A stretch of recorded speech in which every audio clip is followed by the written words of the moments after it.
It's common practice for foreign leaders to send over gifts to the President of the United States. Usually these are, small but valuable little trinkets here and there, things to just say, hey, you're doing a good job. We've had past presidents, 100 years ago, getting gifts of exotic animals for the White House. Now, the president is not legally allowed to keep any of these things. They are all sent to the National Archives, typically put in the Smithsonian or some other museum, but the president doesn't keep them and take them home. And that's the case with Donald Trump. In his first year in office, he received more than $140,000 worth of gifts from foreign leaders. He did not take them. There is no illegality on any of this. But what is interesting is the fact that the top two countries giving him gifts are Saudi Arabia and China. Saudi Arabia and China, the two countries that really have the most to gain from the Trump administration. Saudi Arabia, obviously, because we're sending them boatloads of weapons. They're actually using these American-made weapons either to go kill people in their neighboring countries, or they're just outright selling them to enemies of the United States. We know that from recent reports. But that's why Saudi Arabia wants to remain on our good side, so we don't look at all of the human rights abuses that they're committing on a daily basis. And yeah, so here's a, $6,400 pendant necklace from the King of Saudi Arabia. That must be nice, on top of a few $1,000s worth of other gifts that they have given to Donald Trump. But it's China.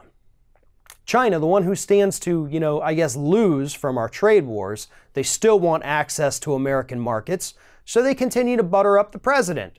And that's why his trade wars, the tariffs he's put in place on China, we're actually paying the cost for those. China is not. They were the country that gave the most in gifts, and one of those gifts happens to be a dinnerware set that costs $16,250. And it includes plates imprinted with the Pink House at Mar-a-Lago. So basically, they sent him customized dinnerware that featured a building down there at Mar-a-Lago. Now, any of these other gifts that have been given to him, possibly given to past presidents, it's not personalized. It's just like, oh crap, there's a new president, I got to get him something. Almost like a baby shower and you forgot about it at the last minute. No. China thought this through.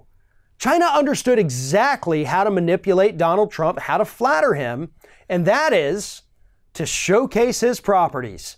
So they put that Pink House from Mar-a-Lago right there on this $16,000 dinnerware set.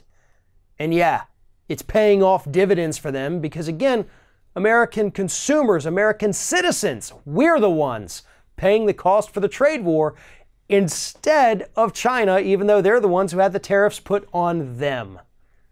This is why these countries do that, not just with Trump, with everybody in the past. It's not just a show of good faith.